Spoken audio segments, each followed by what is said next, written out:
السلام علیکم ناظرین، میں ہوں منصور علی خان، اپنے ڈیجیٹل چینل کے اوپر آپ کو خوش آمدید کہوں گا۔ ناظرین، دو انٹرنیشنل آرگنائزیشنز نے پبلیکیشنز نے بلکہ پریڈکشنز دی ہیں کہ الیکشنز کون جیتنے والا ہے اور کیا ہونے جا رہا ہے پاکستان کے اندر۔ اس کی ڈیٹیلز آپ کے ساتھ شیئر کرنے جا رہے ہیں۔ ساتھ ہی ساتھ یہ بتایا جا رہا ہے جناب کہ عمران خان اگلے 20 سے 25 دن میں رہا ہونے والے ہیں۔ یہ کون کہہ رہا ہے، یہ کہاں سے بات آ رہی ہے، اس کی ساری ڈیٹیلز ابھی تھوڑی دیر میں آپ کے ساتھ میں شیئر کرنے جا رہا ہوں۔ اچھا جی، سب سے پہلے تو ایک خبر یہ ہے کہ سپریم کورٹ میں آج بھی تمام کیسز کو ڈی لسٹ کر دیا گیا ہے اور قائم مقام چیف جسٹس سردار طارق مسعود اور جسٹس اطہر من اللہ کے بینچ کے مقدمات ڈی لسٹ کر دیے گئے ہیں۔ ذرائع کا کہنا ہے کہ قائم مقام چیف جسٹس سردار طارق مسعود ناسازی طبیعت کی وجہ سے سماعت نہیں کر رہے۔ خیال رہے کہ گزشتہ روز زیر سماعت آنے والے کیسز کو بھی ڈی لسٹ کر دیا گیا تھا، تو آج بھی جو ہے وہ یہی صورتحال ہے۔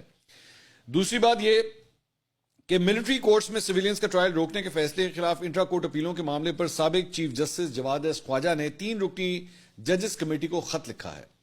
انہوں نے کہا ہے جسٹس سردار طارق مسعود کی سربراہی میں بینچ پر انہوں نے اعتراض کیا ہے اور انہوں نے کہا ہے کہ انٹرا کورٹ اپیلوں پر سماعت کے لیے 7 رکنی لارجر بینچ جو ہے وہ تشکیل دیا جائے۔ انہوں نے کہا ہے کہ سینیورٹی کے مطابق جو چیف جسٹس ہیں جسٹس قاضی فائز عیسیٰ، ان کی سربراہی میں لارجر بینچ جو ہے وہ تشکیل دیا جائے۔ انہوں نے کہا کہ مرکزی کیس میں درخواست گزار ہونے کے ناطے بینچ پر اعتراض کرنے کا میں حق رکھتا ہوں۔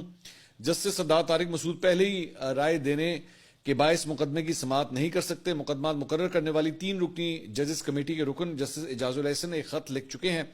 جسٹس اعجاز الاحسن نے لکھا کہ فوجی عدالتوں سے متعلق کیس 7 رکنی لارجر بینچ نے سننا تھا، تو ایک اعتراض جو ہے وہ ان کی طرف سے آیا ہے۔ اس کے علاوہ انسداد دہشت گردی عدالت میں خدیجہ شاہ کے خلاف کیس کی سماعت ہوئی۔ اس میں سید اقبال شاہ ایڈوکیٹ نے مقدمے کی پیروی کی۔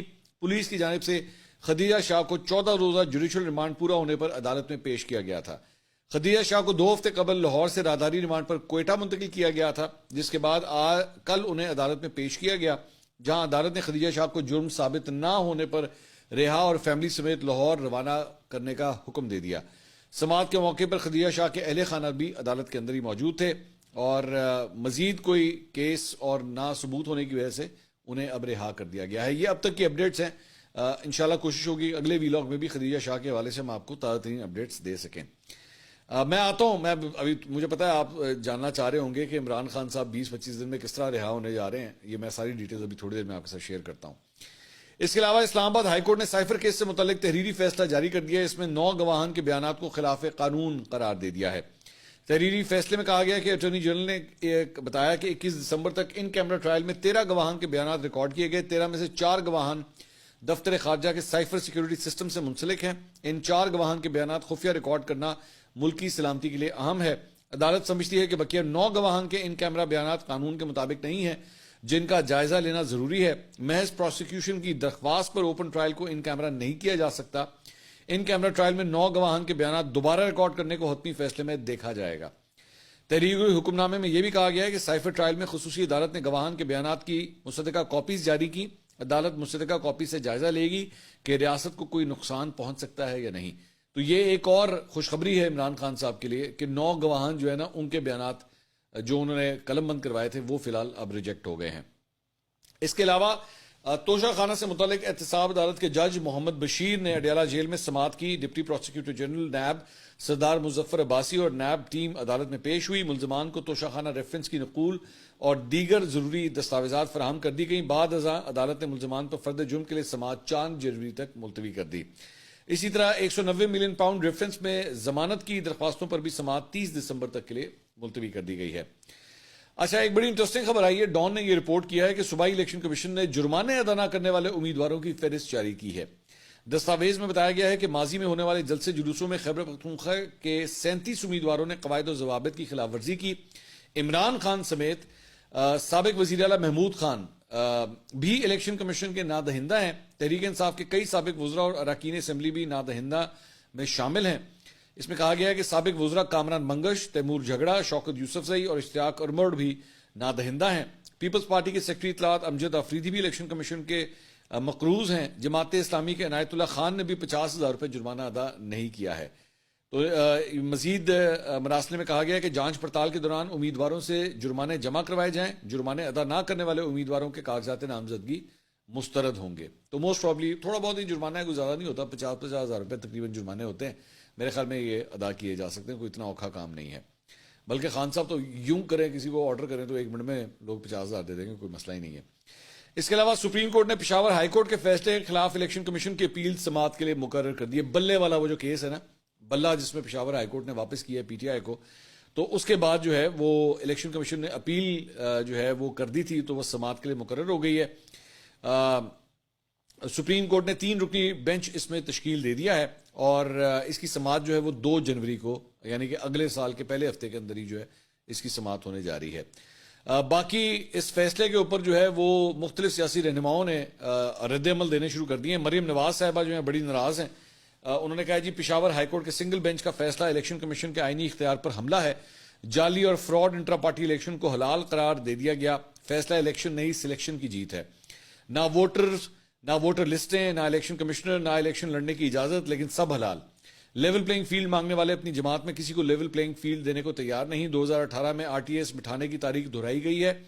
قوم کا مینڈیٹ چوری کرنے والے نے اپنی جماعت کا مینڈیٹ بھی چوری کر لیا ہے. تو شکر ہے مریم نواز صاحبہ نے بھی کوئی لب کشائی کی ہے. شہباز شریف صاحب نے بھی ٹویٹ کیا. انہوں نے کہا الیکشن کمیشن نے PTI کے انٹرا پارٹی الیکشن میں بے ضابطگیوں اور دھاندلیوں کے خلاف ایک حقیقت پر مبنی فیصلہ دیا تھا، اور اب پشاور ہائی کورٹ کا جو فیصلہ آیا ہے وہ الیکشن کمیشن کے اختیار پر حملے کے مترادف ہے. 2018 کے الیکشن میں RTS نے ان پارٹیز کا مینڈیٹ چھینا تھا جس میں مسلم لیگ نون شامل ہے. پنجاب میں ہماری اکثریت تھی. میں سمجھتا ہوں کہ جب پشاور ہائی کورٹ ایک صوبے خیبر پختونخوا کی ہائی کورٹ ہے تو وہ کسی طریقے سے پاکستان بھر کے معاملے کا فیصلہ دے سکتی ہے. کس طرح دے سکتی ہے؟ جہانگیر ترین صاحب نے بھی بیان دیا جی. انہوں نے کہا کہ پاکستان کا تشخص مجروح کرنے والوں سے نرمی کیوں برتی جائے. پشاور ہائی کورٹ کا فیصلہ بظاہر حدود سے تجاوز اور عوامی امنگوں کے برعکس ہے. لاہور ہائی کورٹ پر اعتراض کرنے والے من پسند فیصلوں پر کیوں خاموش ہیں. سیاسی جماعت کو انتخابی نشان دینا یا واپس لینا الیکشن کمیشن کا اختیار ہے. انتخابی نشان کی بیساکھیوں سے لولی لنگڑی پارٹی کو دوبارہ کھڑا نہیں کیا جا سکتا. تو سب کی طرف سے جو ہے مطلب نون لیگ اور استحکام پاکستان پارٹی کی جانب سے جو ہے گولہ باری ہوئی ہے. ہم نے آپ کو خبر دی تھی شیخ رشید صاحب کے حوالے سے، جہاں پہ شیخ رشید صاحب نے جو ہے وہ جا کے لطیف کھوسا صاحب سے ایک ویڈیو بیان جاری کروا لیا تھا، اور ہم نے آپ کو بتایا تھا کہ شیخ صاحب نے اس میں رنگ بازی کیا کی ہے. تو وہ اب کافی حد تک عیاں ہو گئی ہے. اب سنیے وہ ہماری خبر، وہ بھی کبوتر سارا جو ہے نا انہوں باجرا اچھی کوالٹی کا دینا پڑے گا، کیونکہ وہ اچھی خبریں لے کر آ رہا ہے آج کل، اچھی پرفارمنس ہے اس کی. تو ہم اس کے لیے کچھ کرتے ہیں. وہ خبر کی تصدیق کس طرح ہوئی ہے وہ میں آپ کو بتاتا ہوں. موجودہ چیئرمین PTI بیرسٹر گوہر علی خان صاحب، انہوں نے میڈیا سے گفتگو کی. انہوں نے کہا جس نے بھی پریس کانفرنس کی ہے پارٹی ٹکٹ کے لیے ان کے ناموں پر غور نہیں ہوگا. ہمارے امیدوار ہر حلقے سے الیکشن لڑیں گے، یہ میں آپ کو پہلے بتا چکا ہوں. میدان خالی نہیں چھوڑیں گے. اگلے چند روز میں پارٹی ٹکٹوں کا حتمی فیصلہ کر لیں گے. انہوں نے کہا شیخ رشید کی اپنی جماعت ہے، وہ ان سے الیکشن لڑ رہے ہیں. ابھی فیصلہ نہیں ہوا کہ شیخ رشید کو سپورٹ کرنا ہے یا نہیں. تو شیخ صاحب نے لطیف کوسا صاحب کو ایمی مطلب یہ کام وہ پتہ لگ جاتا ہے، ایمی کو اسی رنگ بازی ایڈی پھاڑ لینے ہیں. وہ 1 منٹ میں پتہ لگ گیا تھا کہ وہ زبردستی کا ویڈیو پیغام جو ہے ریکارڈ کروایا جا رہا ہے. انہوں نے کہا جی گوہر صاحب نے کہا کہ ابھی تو کوئی فیصلہ نہیں ہوا. اچھا ذہن میں رکھیے گا یہ وہ لوگ ہیں جو جا کے خان صاحب سے مل رہے ہیں، ریگولرلی مل رہے ہیں. تو وہاں سے ہم نے آپ کو پہلے ہی بتایا تھا کہ اڈیالہ جیل سے ہمیں رپورٹ آئی تھی کہ بھائی جان شیخ صاحب کے لیے ابھی ستہ خیرہ نہیں ہے، لیکن شیخ صاحب کوشش پوری کر رہے ہیں کہ کسی طرح معاملہ جو ہے وہ طے ہو جائے. تو ہو سکتا ہے وہ بھی جائیں، لیکن ابھی تک جس وقت یہ ویڈیو آپ دیکھ رہے ہیں ابھی تک کچھ بھی فائنل نہیں ہے. ٹکٹوں سے متعلق اگر کسی نے کوئی لسٹ شیئر کی ہے تو وہ غلط ہے. ہم ٹکٹس فائنل کر رہے ہیں، 2-4 روز میں فیصلہ بھی ہو جائے گا. ہمارے کارکنوں کو الیکشن میں حصہ نہیں لینے دیا جا رہا. بانی PTI الیکشن لڑنے کے اہل ہیں، وہ الیکشن میں حصہ لیں گے. یہ ان کی خواہش ہے، یہ گور صاحب کی خواہش ہے. ابھی دیکھیں آگے کیا ہوتا ہے. الیکشن کمیشن کی کارکردگی سے کوئی بھی مطمئن نہیں ہے. جس طرح شاہ محمود قریشی کو دھکے دیے گئے ایسا کہیں نہیں ہوتا. ہماری روایات ہیں، کم از کم اس کا تو خیال رکھتے. گزشتہ کئی ماہ سے PTI کو ٹارگٹ کیا جا رہا ہے. بانی PTI نے کہا ہے کہ آخری بال تک لڑیں گے. PTI کے ورکرز کو پیغام ہے کہ وہ پرامن رہیں. اچھا جی اب آ جائیں الیکشن کون جیتے گا. اس کے حوالے سے 2 انٹرنیشنل جریدے ہیں، انہوں نے اپنی اپنی رپورٹ دی ہیں اور دونوں مختلف ہیں، دونوں بالکل ڈیفرنٹ ہیں. میں اسی لیے بار بار یہ کہتا ہوں کہ یہ ایسے الیکشنز ہونے جا رہے ہیں جن کو پریڈکٹ کرنا بہت مشکل ہے، کیونکہ حالات و واقعات الیکشن ڈے والے دن کیسے ہوں گے یہ اس کے اوپر منحصر ہے. بیسیکلی جیو نے رپورٹ کیا ہے کہ امریکی اخبار وال سٹریٹ جرنل نے عمران خان کو ناکام آئیڈیاز کا حامل اور قیادت کے لیے ناموزوں قرار دیا ہے. اس کے اندر بیسیکلی جو رپورٹ ہے وال سٹریٹ جرنل کی وہ سدانند دھومے ہیں. یہ ان کا ایک تجزیہ ہے جو انہوں نے بیسیکلی دیا. اگر میں اس کا صرف کیونکہ پوری ہم نہیں دکھا سکتے لیکن اس کا جو اسکرین شاٹ ہے اس کی ہیڈ لائن ہے عمران خان's come back would be Pakistan set back.